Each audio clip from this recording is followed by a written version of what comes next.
Hello everyone, welcome to परीक्षा zone, शिक्षा से परीक्षा तक। हमारी हिस्ट्री की सीरीज चल रही थी, हिस्ट्री की मॉडर्न हिस्ट्री पढ़ रहे थे हम। उसमें उसकी कुछ क्लासेस पेंडिंग थी, उसी सीरीज को हम कंटिन्यू करने वाले हैं। लास्ट टॉपिक हमने साइमन कमीशन पढ़ा था, आप प्लेलिस्ट चेक कर लेना। कंप्लीट हिस्ट्री के नाम से, मॉडर्न हिस्ट्री के नाम से आपको प्लेलिस्ट मिल जाएगी बच्चों। और अभी हम नेहरू रिपोर्ट टॉपिक आज करने वाले हैं। अब तक हम बाय डेस्कटॉप और मोबाइल से पढ़ते थे, अब हम बोर्ड से पढ़ा करेंगे, ठीक है। तो चलिए क्लास को हम शुरू करते हैं। और छोटी क्लासेस रहेंगी अब शॉर्ट टॉपिक्स के ऊपर और कंप्लीट नॉलेज के साथ, ठीक है। आपके एग्जाम में हेल्पफुल होगी। तो चलिए यहाँ पे पहला हमारा टॉपिक का नाम क्या है? नेहरू रिपोर्ट। नेहरू रिपोर्ट हम यहाँ पे पढ़ने वाले हैं, ठीक है। इसमें अगर हम बात करें तो इनका मेन एम क्या था नेहरू रिपोर्ट का? नेहरू रिपोर्ट बनाई क्यों गई थी? तो नेहरू रिपोर्ट बनाने का मेन एम जो इन्होंने रखा था कि सबसे पहला तो जो भारत में साइमन कमीशन आया था, जो इससे पहले हमने पढ़ा था, उसको अपोज करना, कि उसका विरोध करना है कि भारत ना आए। आपने ये सुना भी होगा, बहुत फेमस नारा है कि साइमन गो बैक, ठीक है। तो वो इसीलिए था और उसी के अगेंस्ट में एक नेहरू रिपोर्ट बनाई जाती है। जैसे साइमन कमीशन अपनी रिपोर्ट देगा, उसी के अगेंस्ट में नेहरू रिपोर्ट बनाई गई थी, ठीक है। इसके चेयरमैन किसको बनाया गया? तो इसके चेयरमैन की बात करें तो आपको दिख रहा होगा स्क्रीन पे, मोतीलाल नेहरू जी को। मोतीलाल नेहरू जी, ये किसके पिताजी थे? जवाहरलाल नेहरू जी के पिताजी थे। इनको तो चेयरमैन बनाया गया और इन्हीं के सुपुत्र जवाहरलाल नेहरू जी को जवाहरलाल नेहरू को सेक्रेटरी बनाया गया इसका। अगर इसके मेंबर्स की बात करें तो इसके टोटल कितने मेंबर्स थे? 9 मेंबर्स बनाए गए थे इसमें। टोटल 9 मेंबर्स थे हमारे। और 9 मेंबर्स में भी अगर हम कास्ट वाइज बोले तो मतलब रिलीजन वाइज बताएं तो इसमें आप लिख सकते हो डिटेल में, ये पूछा नहीं जाएगा बट हमें फिर भी पता होना चाहिए। 2 मुस्लिम थे इसमें और 7 हिंदू थे, ठीक है। आप इस स्क्रीन का पूरा स्क्रीनशॉट ले लेना, मैं बाद में हट जाऊंगा। अभी समझ लीजिए, एक बार नोट कर रहे हो तो नोट भी कर लेना, बाद में मैं आपको टाइम दे दूंगा, ठीक है। इतना हो गया। अब इसके चीफ आर्किटेक्चर का नाम पूछा जाए कि ये रिपोर्ट बनाने वाला मेन आदमी कौन था, तो मेन आदमी की बात करेंगे तो यहाँ पे चीफ आर्किटेक्चर की जिसने बनाया उसका नाम आपको बताना है। तो वो थे हमारे दो मेंबर थे, ठीक है। उनमें से एक का नाम तो हमारे जो ये चेयरमैन है मोतीलाल नेहरू यही थे, और दूसरे कौन थे? तेज बहादुर सप्रू। समझ रहे हो ना? दूसरे कौन थे? तेज बहादुर सप्रू। मैं यहाँ पे लिख देता हूँ आर्किटेक्चर, हिंदी में लिख देता हूं, जिन्होंने रिपोर्ट तैयार की। रिपोर्ट तैयार करने वाले, यहां पे लिख रहा हूं। फर्स्ट कौन थे? एमएल नेहरू, मोतीलाल नेहरू। और सेकंड तेज बहादुर सप्रू। नीचे स्क्रीन कट नहीं रही होगी, और कट रही हो तो मैं बोल के आपको बता रहा हूं, नोट कर लेना। तेज बहादुर सप्रू, ठीक है। तेज बहादुर सप्रू है। इतना बात आपको समझ आई? तेज नहीं, इसको तेज कर लेना। तेज बहादुर सप्रू, स्पेलिंग गलत है यहाँ पे। तेज बहादुर सप्रू, ठीक है। तो एक बार आपको मैं क्विक बात बता दूं दोबारा से। नेहरू रिपोर्ट किस लिए बनाई जाती है? साइमन कमीशन का विरोध करने के लिए। चेयरमैन कौन है? मोतीलाल नेहरू। सेक्रेटरी कौन है? जवाहरलाल नेहरू। और मेंबर पूछा जाए तो इसमें टोटल 9 मेंबर थे।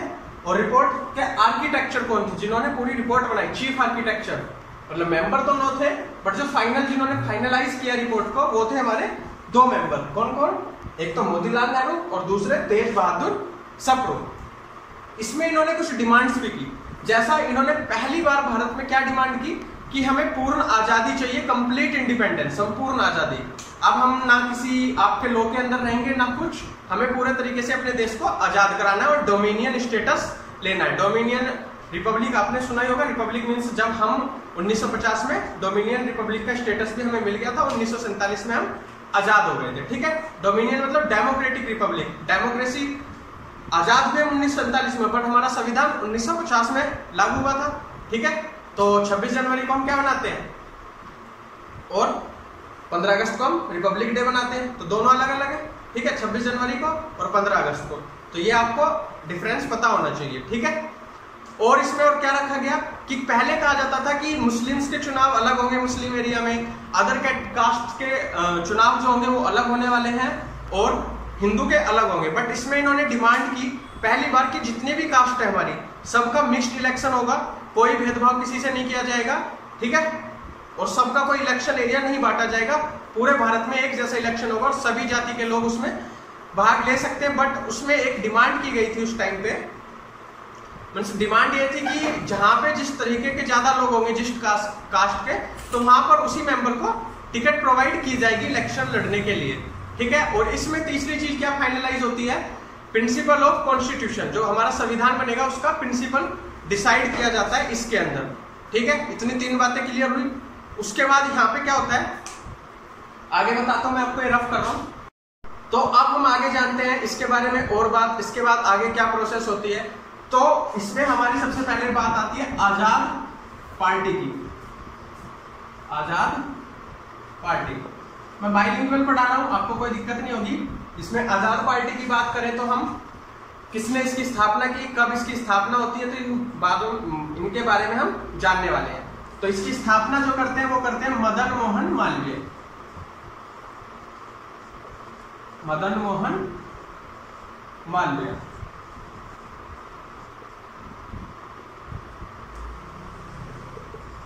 ठीक है, मदन मोहन मालवीय द्वारा इसकी स्थापना की जाती है, ठीक है। और डेट क्या थी उस दिन, 16 दिसंबर 1922 को इसकी स्थापना की जाती है। 16 दिसंबर 1922 को मदन मोहन मालवीय द्वारा इसकी स्थापना की जाती है। और इन्होंने ही किस चीज की स्थापना और की थी आपको पता होना चाहिए। इन्होंने जो स्थापना की थी हिंदी महासभा, हिंदू महासभा जो आपने सुना हुआ है, हिंदू महासभा, ये पेपर में आता है, ये इंपॉर्टेंट है, स्टार लगा दे रहा हूं मैं। हिंदू महासभा की स्थापना किसने की, हिंदू महासभा, हिंदू महासभा की स्थापना किसने की, मदन मोहन मालवीय जी ने, ठीक है। इतनी बात आपको समझ में आई। इसके बाद एक चीज और आपको बता देता हूं, आपने सुना होगा बनारस हिंदू यूनिवर्सिटी, इसको BHU के नाम से भी जानते हैं, ऊपर लिख रहा हूं मैं ऐसे ही short form, Banaras Hindu University, यहां पे लिख देता हूं। इसकी भी स्थापना इन्हीं के टाइम पे भी इन्होंने ही करवाई थी, इन्होंने इसके लिए फंड वगैरह इकट्ठा किया था सभी से। आपको बस इतना ही जानना है, वैसे तो इसमें डिटेल में काफी बहुत सारी चीजें कि इन्होंने फंड कैसे इकट्ठा किया, सारी प्रोसेस क्या हुई। इसके उद्घाटन समारोह में गांधी जी भी भारत आते हैं, ठीक है, इतनी बात आई समझ में आपको। इसके उद्घाटन समारोह में गांधी जी भी भारत आते हैं और इसके उद्घाटन समारोह में भाग लेते हैं, ठीक है। तो अगर यहाँ पे पूछा जाए तो मदन मोहन मालवीय जी ने क्या क्या काम किया, एक तो आजाद पार्टी की स्थापना कब होती है, 16 दिसंबर 1922 को। इसके अलावा इन्होंने हिंदू महासभा की स्थापना की और बनारस हिंदू यूनिवर्सिटी की स्थापना की। एक बार आप इसको नोट कर लीजिए। अब मैं आगे आपको और डिटेल बताता हूं कि नेहरू रिपोर्ट के बाद और क्या क्या होता है। एक तो ये आजाद पार्टी की स्थापना हुई 1928 में, आजाद पार्टी की स्थापना पहले हो गई थी 1922 में, बट अब 1928 की बात करते हैं हम, 1928।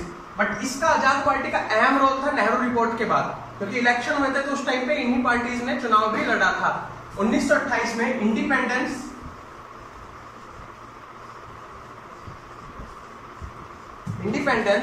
फॉर, लिख लीजिए आप, मैं लिख रहा हूं, इंडिया, तो इंडिपेंडेंस ऑफ इंडिया, मार्कर आपको सही दिख रहा होगा, इंक डाल ली गई है इसमें, इंडिपेंडेंस ऑफ इंडिया लीग, ठीक है।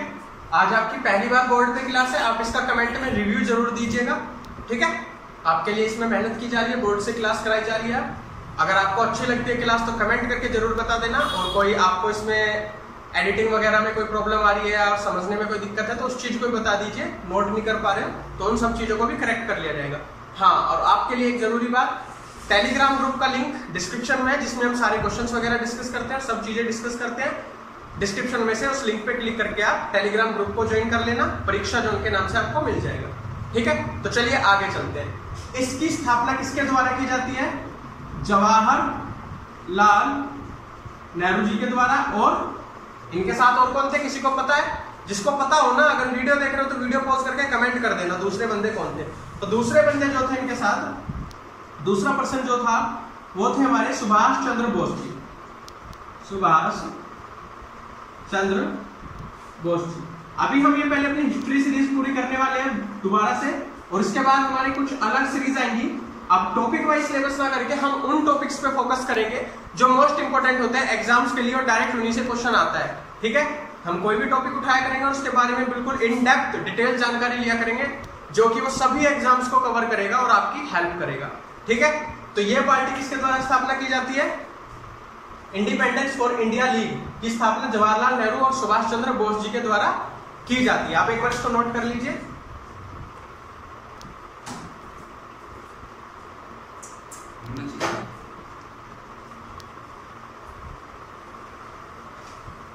चलिए, नोट कर लिया आपने। अब आगे चलते हैं। आगे इसमें यहां पे मैं बता देता हूं आपको, यहां पे नेहरू रिपोर्ट के साथ साथ ही जिन्ना थे जो हमारे मुस्लिम लीग की स्थापना, मतलब मुस्लिम लीग के जो चेयरमैन थे, उन्होंने क्या किया? अपने 14 पॉइंट्स बताए, 14 पॉइंट्स ऑफ जिन्ना। ये भी आपको याद रखने हैं, 14 पॉइंट्स ऑफ जिन्ना। ठीक है, इन्होंने क्या किया था? ये पॉइंट्स कब बनाए थे जिन्ना ने? 9 मार्च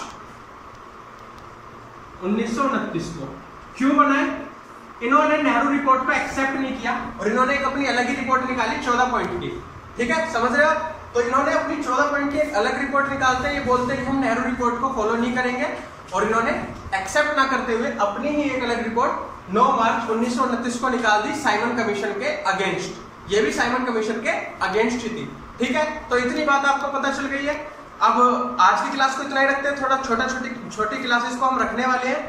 ठीक है, कोई दिक्कत हो, आपको कोई चीज समझ ना आए तो आप कमेंट कर देना, नेक्स्ट क्लास में फिर से इंक्लूड कर ली जाएगी। ठीक है, और आपका इस क्लास का लाइव प्रीमियर होगा, उसको आप जरूर लाइव ज्वाइन करने की कोशिश करना, और लाइव ज्वाइन ना कर सको इस क्लास को तो आप बाद में देख लेना। ठीक है, और ज्यादा से ज्यादा इसको शेयर करना। अगर आप शेयर करोगे तो आपका सारा सिलेबस कवर कराया जाएगा, प्लस आपको एडिशनल कुछ नया सरप्राइज भी मिलने वाला है बहुत जल्द, अगर आप ऐसे ही थोड़ा ज्यादा शेयर करोगे इस बार। ठीक है, तो चलिए, थैंक यू वेरी मच। ज्यादा से ज्यादा शेयर कीजिए वीडियो को।